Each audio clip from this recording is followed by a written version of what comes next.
नमस्कार दोस्तों, कैसे हैं आप लोग। आज हम बात करने वाले हैं एक ऐसी मूवी की जिस मूवी ने इतिहास रच दिया। इतिहास रचना अलग होता है दोस्तों। इस मूवी ने इतिहास पे इतिहास रचा, रिकॉर्ड्स पे रिकॉर्ड्स ब्रेक किया और फाइनली हुआ ये कि इस मूवी को रोकने के लिए इंडस्ट्री के जितने भी पावरफुल लोग थे वो लोग ने एक तरह से ठान लिया था कि किसी भी तरह मुझे इस मूवी को रोकना तो रोकना है। मैं बात कर रहा हूँ 1975 में मूवी रिलीज हुई थी आपका शोले।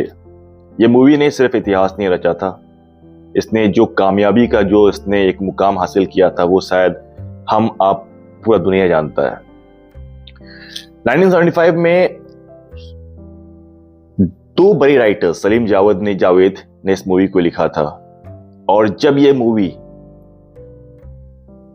ब्लॉकबस्टर हो गई और इसके बाद भी वो रुकने का नाम नहीं ले रही थी, तब इंडस्ट्री के कुछ चुनिंदा लोग जो कि एक फिल्म मेकर्स नहीं थे, वो एक पावर सेंट्रिक कह सकते हैं, पावर सेंट्रिक लोग थे। उसमें से कुछ नाम थे आपके राज कपूर, देवानंद और बी आर चोपड़ा। अब ये जो तीनों नाम थे, सबको मालूम था कि राज कपूर जो थे एक ऐसे विजनरी एक फिल्म मेकर थे कि जिनका तो कुछ कहना ही नहीं है उनके बारे में। मतलब कि चाहे वो एक्टिंग हो गया हो, चाहे वो डायरेक्शन हो गया हो, बेहतरीन, वो हर चीज में वो A1 थे। वही अगर देवानंद को के बारे में बात करूं तो देवानंद का भी कोई तुलना नहीं था। उनका एक way of his dialect delivery था, उनका एक्टिंग था, एक सिग्मा स्टेटमेंट बन गया था। और बी आर चोपड़ा अपने मूवीज के लिए, अपने पावर पैक्ड मूवीज के लिए जाने जाते थे। लेकिन शोले का सक्सेस ने इन तीनों को इतना ज्यादा इनसिक्योर कर दिया था कि ये लोग ने कोई कसर नहीं छोड़ा था कि मुझे किसी भी तरह शोले को स्टॉप करना ही करना है, रोकना ही रोकना है। और इसलिए उसने इंडस्ट्री के इनसाइडर्स हो गए हैं, पॉलिटिक्स हो गए हैं, मीडिया हो गया, हर जगह शोले के अगेंस्ट नेगेटिव रिव्यूज देना शुरू कर दिया, र्यूमर्स फैलाना शुरू कर दिया, गलत बात बोलना शुरू कर दिया। और एक पॉइंट ऐसा भी आया था कि शोले जो है वो सबको ये लगा कि शोले अब तो शोले चलने वाला नहीं है, क्योंकि जब इंडस्ट्री के 3 दिग्गज अगर शोले के खिलाफ हैं तो who can stop them now. तो ये एक कहानी बहुत दिलचस्प होने वाली है दोस्तों। आप लोगों को ये भी पता होगा कि शोले जब रिलीज हुई थी स्टार्टिंग में तो शोले उतनी अच्छी परफॉर्म नहीं कर रही थी, काफी स्लो मूवी थी। पर धीरे धीरे ये सिंगल स्क्रीन थिएटर्स के लिए एक तरफ से नाइटमेयर हो गया था।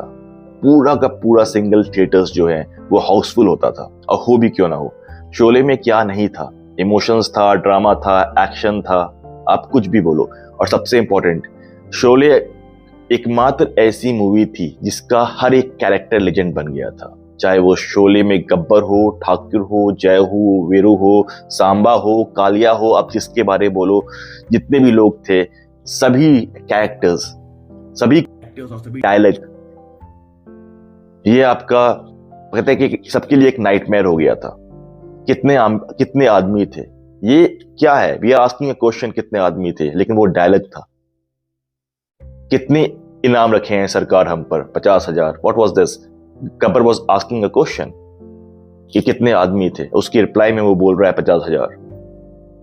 तो एनीवेज, जब ये 3 जो लोग हैं इनके बारे में बात कर रहा हूं, बी आर चोपड़ा, राज कपूर और देवानंद, ये लोग पीछे पड़े हुए थे। तो कहीं ना कहीं इस मूवी के जो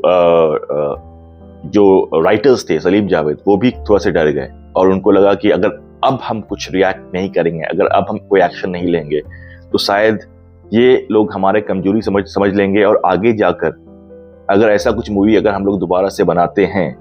क्योंकि उस समय ये भी बताना चाहूंगा मैं आपको, उस समय अमिताभ बच्चन जो थे वो अपने कैरियर के पीक पे थे। 1975 तो बस शुरुआत था। इसके बाद जो लाइन में से उनकी मूवी आई है, चाहे वो बेशर्म हो गया है, चाहे वो डॉन हो गया है, चाहे वो त्रिशूल हो गया है, चाहे वो लावारिस हो गया है, अमिताभ को कोई रोक नहीं पा रहा था। No one was able to stop Amitabh ऐसे हो गए थे। और फिर वही हुआ जो नहीं होना था। सलीम जावेद को वही करना पड़ा जो वो नहीं करना चाह रहे थे। वो एक दिन राज कपूर के पास गए और राज कपूर से क्लियरली कह दिया कि अगर आप मेरी मूवी को नहीं चलने देंगे तो आई मेक श्योर कि आपके जो छोटे बेटे हैं ऋषि कपूर का भी मूवी, मैं चाहे किसी भी तरह हो, कुछ भी करना हो, मैं उसकी मूवी तो चलने नहीं दूंगा। और आप जो सोच के रखे हो कि ऋषि कपूर को आप बड़ा स्टार बनाओगे, या बॉबी उसमें रिलीज हो चुकी थी, बॉबी रिलीज होने के बाद राज कपूर को काफी एक्सपेक्टेशन थी ऋषि कपूर से, क्योंकि और ऋषि कपूर उसमें मूवी एक कर रहे थे, इस मूवी का नाम था रफू चक्कर। बस इसके बाद क्या था, कहीं ना कहीं ये बात राज कपूर को भी लगा कि शायद एक मूवी चल रही है जिसे एक ऑडियंस पसंद कर रही है, तो उसमें हम लोगों को बीच में क्यों पड़ना है। और इसलिए उन्होंने इस बात को सोचते हुए समझते हुए उन्होंने एक म्यूचुअल बात पे ये लोग एग्री हुए, और एग्री होने के बाद फिर राज कपूर ने अपने जो फेलो मेट्स थे, चाहे वो बी आर चोपड़ा हो या फिर वो देवानंद हो, उनको समझाया और मैटर फिर खत्म हो गई। तो दोस्तों, ये थी एक आंधी जिसका नाम था शोले, जिसने 3 बड़े दिग्गज को अपने एक मूवी से ये बता दिया कि शोले एक आंधी से कम नहीं।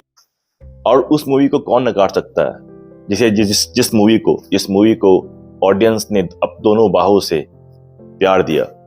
कहते हैं ना कि no one can stop a movie or a star if the audience loves that movie or loves that star. So that was the power of Sholay. वो शोले का पावर था, और शोले ने इतिहास रचा नहीं, इतिहास तोड़ा है और रिकॉर्ड पे रिकॉर्ड बनाया है।